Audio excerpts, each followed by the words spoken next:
The bullet traveled less than a second, but it rewrote the outcome of a decade-long war. No one ever saw her face. No one even knew her name. But one shot from the shadows turned the tide of a global conflict and turned a ghost into a legend. They called it Operation Ghost Wind, but not because it was on any map or in any official file.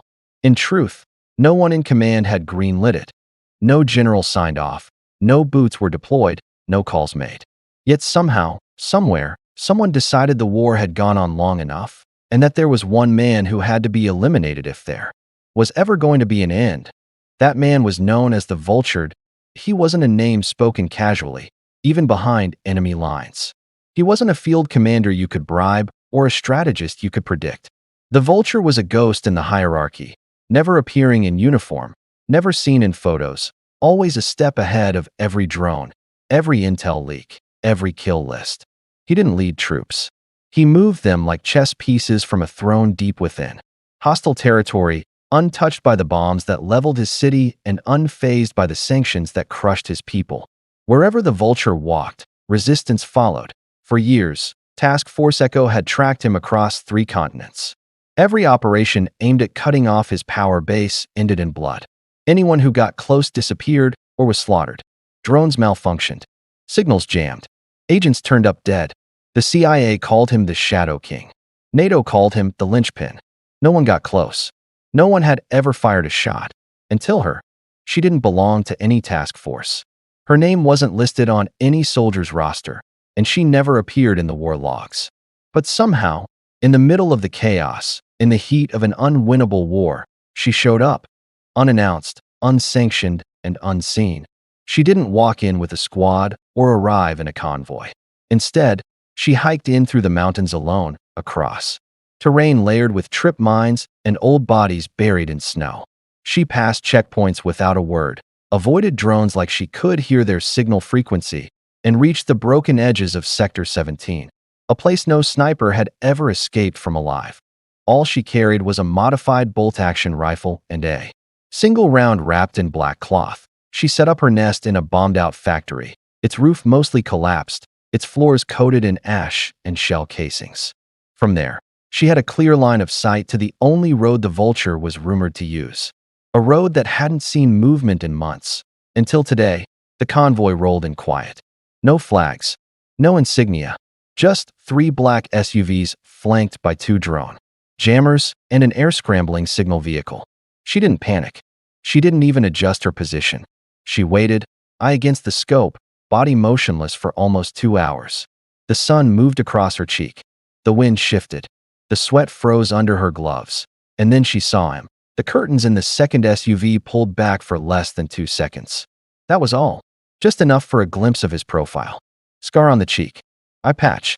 Right side, the crosshairs found. His temple. She didn't hesitate. The shot cracked through silence like a thunderclap, but the bullet? It moved like a whisper. It pierced the armored glass and hit its mark with surgical precision. No overkill. No mess. Just one silent end to a name that had haunted every frontline soldier for years. Chaos erupted. The convoy scrambled. Guns flared. Panic echoed through comms. But she was already gone. She had stripped her rifle, burned her gloves, and vanished. Through an underground drain shaft long before soldiers reached the rooftop. By the time satellite images were pulled, all they found was the faint imprint of a prone body in the dust and a single casing, still warm. The kill was confirmed hours later. Facial ID. Blood trace. Internal collapse. The Vulture was dead. But that's when the real question started. Who was the sniper? Every agency denied involvement.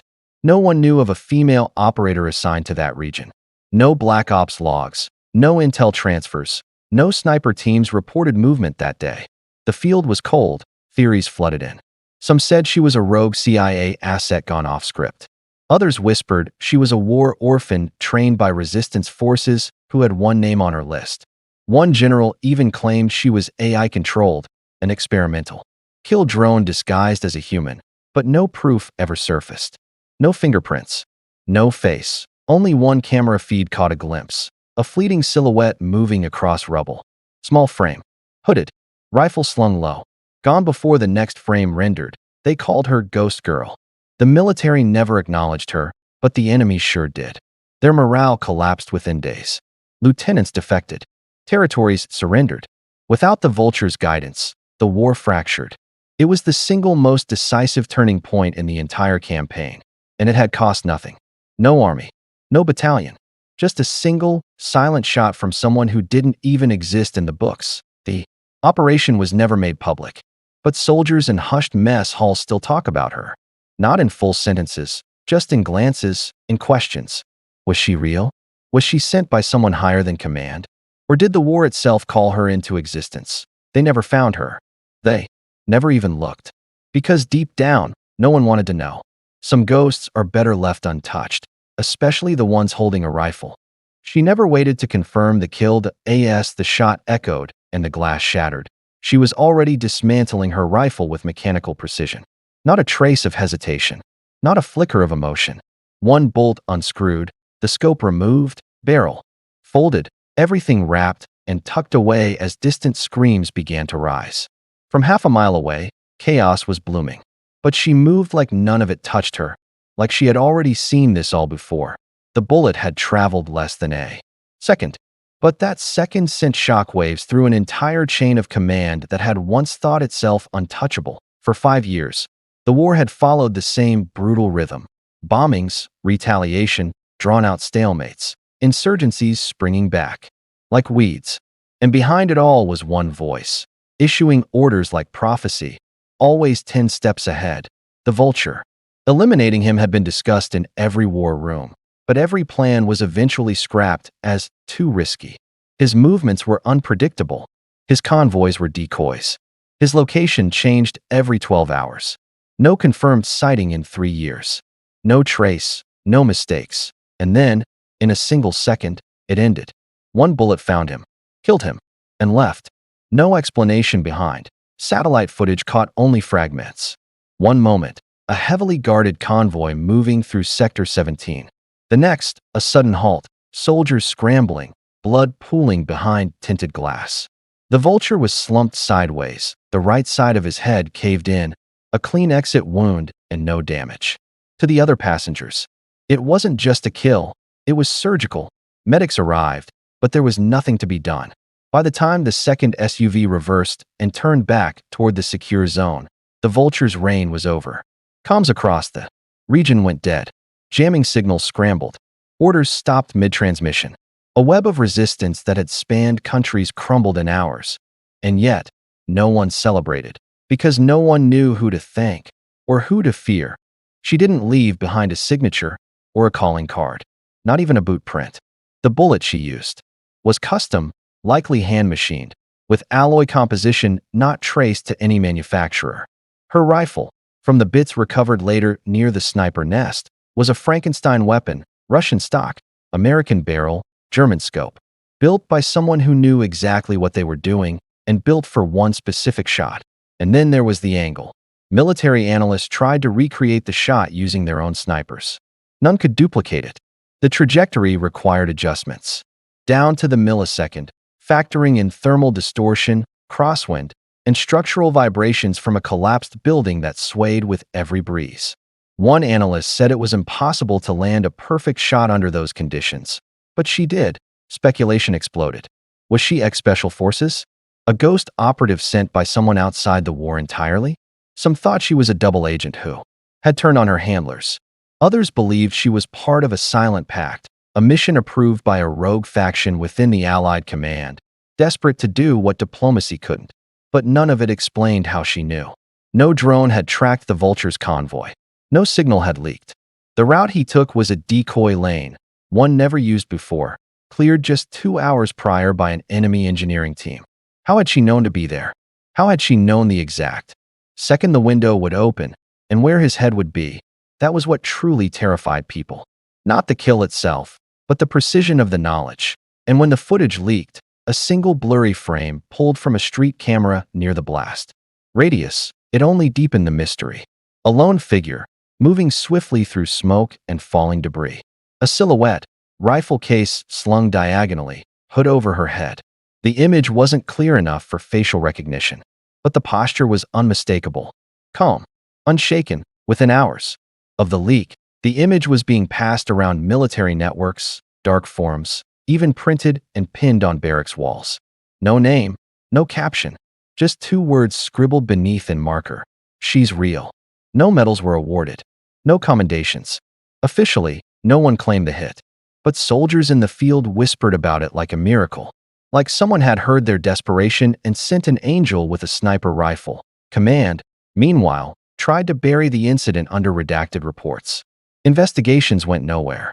The drone logs from that quadrant had been wiped. All surveillance had suffered a signal blackout for a precise window of 4 minutes. The exact time needed for the shot, the disassembly, and the escape. Someone had cleaned her path. Someone had wanted her to disappear, but not everyone forgot. In the weeks that followed, walls fell. Resistance groups turned on each other. The power vacuum left by the Vulture created fractures in enemy leadership, each faction scrambling for dominance. Command centers once thought impenetrable fell within days. No strategy, no assault plans, just disarray. The war hadn't just changed, it was unraveling, and all because of one shot. They searched for her, of course. Every agency launched their own private manhunt. Psychological profilers, intel analysts, facial recognition experts. Nothing surfaced. Not a passport. Not a contact. Not a whisper from the shadows. Some said she never left the war zone. Others believed she had always been there, waiting for the right moment. A few whispered a darker theory, that she didn't work for any side, that she moved through conflicts like a ghost, deciding, on her own, when a war had reached its tipping point. No one could prove any of it. But deep in the silence that followed her shot, a new kind of fear began to grow, not of her rifle, not of her name, but of the idea that someone like her could exist at all, and that she might still be out there, watching, waiting. The war didn't end the day the Vulture died, but it began to decay, slowly, from the inside out. Armies didn't surrender all at once. Territories didn't wave white flags overnight. But something shifted. There were no new orders, no unified command, no brutal retaliation strikes.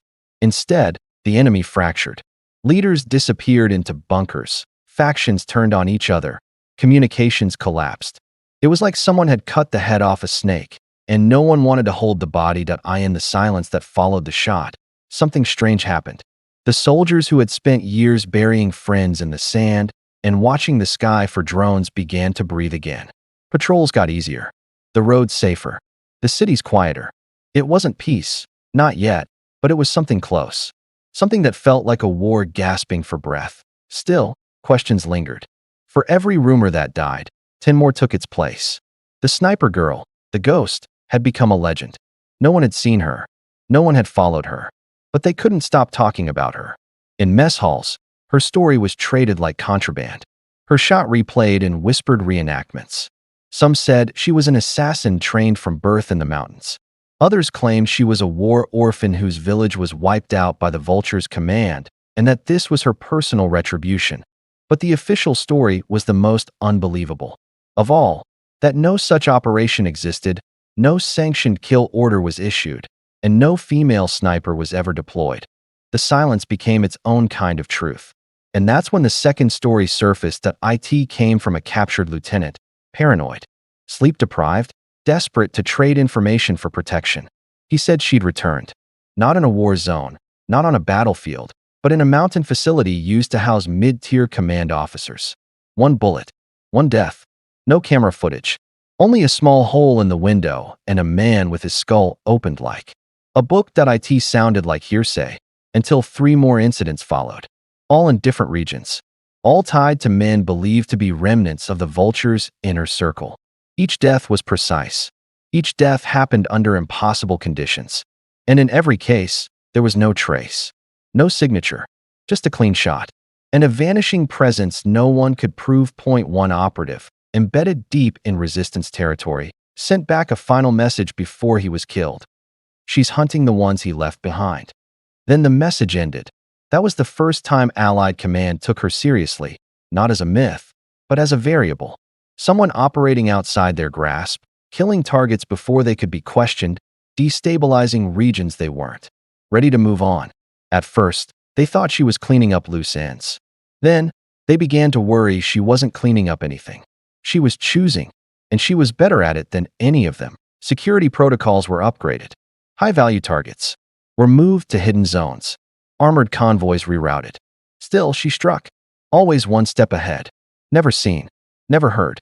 One day, a colonel was briefing a strike team in a bunker beneath 30 feet of concrete. The next, he was found slumped in his chair, a thin trail of blood down his neck, no sign of forced entry. The camera had glitched for 3 seconds. Long enough. Eventually, a pattern began to form. She wasn't killing randomly. Each man she took out had one thing in common. They were all connected to a failed operation from years ago, one that had resulted in the execution of civilians under false intelligence. It had been buried, deep, but she had found it. That terrified them more than the bullets, because it meant she wasn't a ghost. She was a reckoning. And then, just as suddenly as she appeared, she vanished to no kills for months. No sightings, not even whispers. The war ground on in the usual way, slower, colder. Soldiers stopped looking over their shoulders. Command stopped issuing daily updates. Eventually, she became just another story told around campfires and checkpoints, until the donation arrived that IT was quiet. Anonymous. A simple metal case, shipped to the War Museum in the capital under a name no one recognized. Inside, a custom long-range scope. Old, worn, etched with hash marks, 7 in total. One for each confirmed kill attributed to the Phantom Sniper. Attached to the case was a folded piece of paper. Handwritten. It was never about the war. It was about ending the right one. No signature. No return address. The case was placed in a glass display, behind velvet ropes. The public assumed it was just another artifact from a classified operation. But those who knew, those in the shadow corridors of intelligence, understood exactly what it meant. She was done. Or, at least, she wanted them to think she was, because the truth was, she could be anywhere. Maybe she retired to some quiet corner of the world. Maybe she went underground. Or maybe, just maybe, she was waiting for the next name to deserve a bullet. And that's the part that kept generals awake at night. Not knowing where she was, but knowing she only ever pulled the trigger when the world needed it. And the world? It always needs another shot.